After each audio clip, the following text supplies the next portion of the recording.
Guys, welcome back to the ropedye.com video blog. How's it going out there on YouTube land? I hope you're all well. It's awesome to see you again. Here in the real world, or at least my real world. Over here in Berlin, it's gloriously sunny, but also weatheringly cold, so I'm not going to stand out here for very long. I mean, cold, like -12 cold. I realize there's probably a lot of you out there going, -12? That's not that cold. Man up. 9 years in Berlin, things like double glazing, central heating, it's turned me into a complete wimp. So I'm cold, but still it's nice to see the sun. Shall I get on with the vlog now? Probably.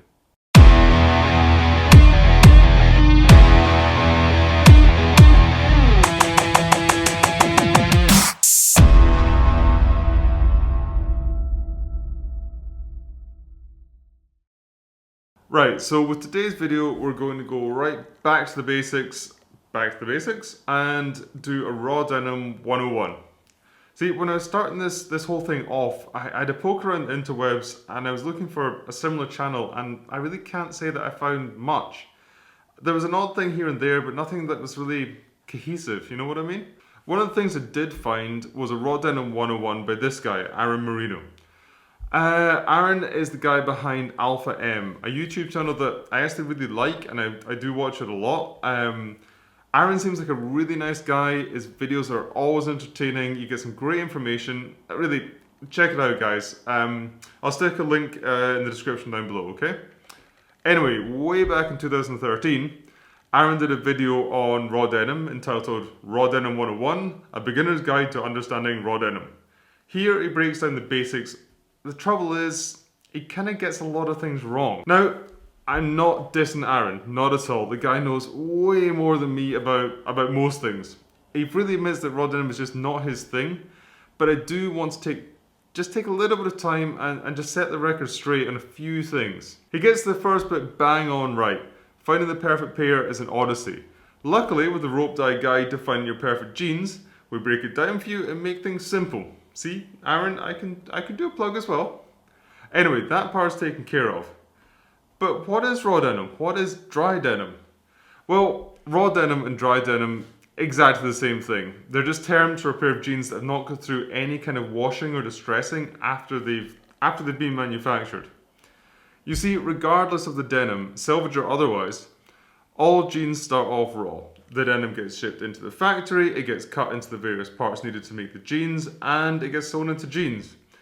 What happens next is it's a goddamn travesty. These jeans are taken and they're washed, distressed, both. This washing and distressing are to emulate the look of a well-worn pair of jeans. It's simply cheating. Let's break down the two terms just quickly. Washed denim is not getting your new jeans home and sticking them in the machine. It's a process where the newly sewn jeans are washed in either water or ozone, and it removes a lot of the indigo from the fabric. You've seen those light denim jeans hanging in stores, the brand new ones? This is how this is achieved. Distressing is where the denim is actually ripped, poked, prodded, sanded, torn, burned, to make it look cool, I guess? I just genuinely don't get it. On top of this, it's a horrendous process involving hundreds of litres of water, stones, sandblasting, sandpaper, knives, files. If you think I'm joking, I'm deadly serious. And to be deadly serious for a moment, because this is important, the environmental and human costs of these washing and distressing processes, it's insane. It's totally disgusting. See, raw denim and dry denim, dry denim, same thing. It skips this process. What came off the loom is what you're wearing on your legs. This means that the denim, it looks different, or the jeans, they look different, it feels different, and it wears different to the jeans you've been used to up until now. If you're coming from the wash distress camp right into a pair of raws, you might be thinking, what the hell? These are the most uncomfortable jeans I've ever had on. Why would people do this to themselves? There's no one answer to this, and for most people, it's a combination of things, combination of a few important factors. Raw Selvedge denim, it tends to be better quality than your washed, mass-produced denim. It's going to last longer and it's going to look better for longer. It avoids a lot of that horrific human exploitation and the environmental impact of the mass-produced denim by mostly being produced in countries where a fair wage is paid and there's laws that are strictly enforced on on the waste emissions and how the things are disposed of. And it also it completely skips that washing process that takes place after the manufacture, which is where a lot of this environmental impact and the human costs actually come from. But probably the most common and the biggest reason, at least the biggest reason you're going to hear from most denim heads, is that you're going to get a garment it's going to be uniquely yours. But how does that happen? At the very heart of it, you buy your jeans, you put them on, and you wear them day in, day out for at least 6 months. Washing as seldom as possible and maybe never washing them in that entire 6 month period. You see, 2 pairs of dry denim jeans from the same brand, made from the same denim, they're going to look identical, like straight in the store. If you give these jeans to 2 different guys, tell them to wear them for 6 months, you're going to have 2 entirely different pairs of jeans by the end of this. This is because the indigo dyed denim, it fades. That's what we love about this raw denim. And that's what these washing processes are trying to emulate. The blue colour will rub off with time and wear to reveal like the white cotton at the core of the yarn. The way in which you wear your jeans, your lifestyle, where you are in the world, all these things are going to inform your unique fade pattern. And when you see this happening slowly and surely over time, you get hooked. There's nothing more exciting than watching your jeans evolve just over time. Everything we experience in the jeans, it comes out in the fades. Every rip, every hole, every stain, it tells a story. All these pre-distressed washed denims you see in the stores, they're trying to emulate what you've done naturally, and it's no wonder we make so much more of a connection with raw denim than we do with the wash stuff. Now, for the newbies out there, you probably didn't hear much after I said, don't wash the jeans for 6 months. This tends to confuse people a lot, and it tends to disgust people a lot. The main question I get is, why? It's got a lot to do with how the fades set in. The fades set in at the point where the jeans get the most wear. So around the back of the knees themselves, and maybe around the crotch. It's these areas where the blue indigo is worn off and we see the white cotton coming through. This is even more spectacular the more contrast you have against the dark blue that remains on the part of the jeans that they don't get so much wear. That makes sense? It makes sense. When you wash the jeans, the indigo will be removed in a much more like uniform fashion. You'll still get areas with more wear, but it won't look as spectacular. They won't have that like high contrast fade. The second question I get, or more often a statement, is, that's disgusting. How do they smell? And honestly, I've got to say, not that bad. Mostly. I'm not 100% sure what it is about raw denim, but it tends to not pick up as much dirt and stink as the wash stuff. But in reality, after a night out in a smoky bar, my jeans, they really don't smell that nice. There are a plethora of remedies out there for just this issue, some of them good, some bad, and some just plain dumb. I'm going to address one of the dumb ones, and that's the freezer method. The idea is simple, and it sounds kind of plausible. When your jeans are stinky, the stink comes from bacteria that's built up in them, like your armpit. The idea is that you put them in the freezer, it's going to kill off the bacteria, and then therefore kill off the stench. I've tried this, and it's bullshit.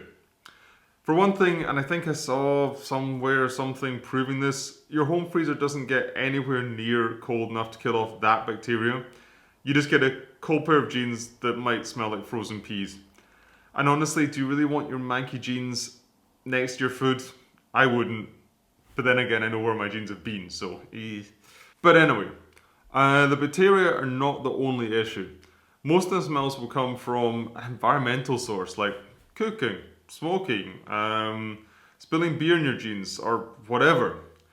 The freezing won't take care of these. Just guys, just trust me, just don't do it. It's daft. Now, there's a number of other things that people kind of tell you to use.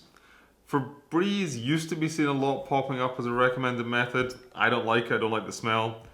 There's specific potions and lotions created for denim, but I found that all of these were just like, they just covered up the stank. The only tried, true and tested method that I've found is also the simplest and is also free. Just hang them up outside for a couple of days. It's really that simple, and it works. There will come a time, so before or after the 6-month mark, doesn't matter. But there's gonna come a time when the stink is just too much or something nasty happened. I've had people ask me how to remove dog shit without washing their jeans, and this is just taking it too far. If that happens, if your friends or your girlfriend is complaining, if birds are dropping dead around you, if you've got a pack of wild dogs following you, just wash your jeans, please. Don't even think about it. Turn them inside out, get some detergent for dark clothing, 40 degrees, in the washing machine. Just wash your jeans, okay? Right, so that is raw, dry denim. You know what it is, you know what it means. The second term that you're going to hear most commonly associated with raw, dry denim is selvage. This refers to the woven edge found in the outseam of a pair of jeans, and it looks like this. Now, when it comes to like your mass manufacture stuff, most commonly you'll see this kind of thing in a pair of jeans. That messy looking edge there is called an overlocked edge, and is there to stop the fabric from actually unraveling. The selvage edge, selvage, is actually a result of the way in which the denim was woven on the loom. Salvaged denim is the old-fashioned original way in which denim was manufactured. Back before the 70s, all denim was manufactured this way, and so all denim was salvage. The looms that wove this kind of denim were slow and could only weave like a relatively narrow width of fabric. Then came the all new looms which could weave denim faster and wider. The problem was that this method left an open edge either side, which this needed to be overlocked. No more selvage. Also, the quality of the denim it went in the toilet. It's not a hard and fast rule, but keep an eye out for the selvage edge. The denim tends to be higher quality and the jeans just better quality overall.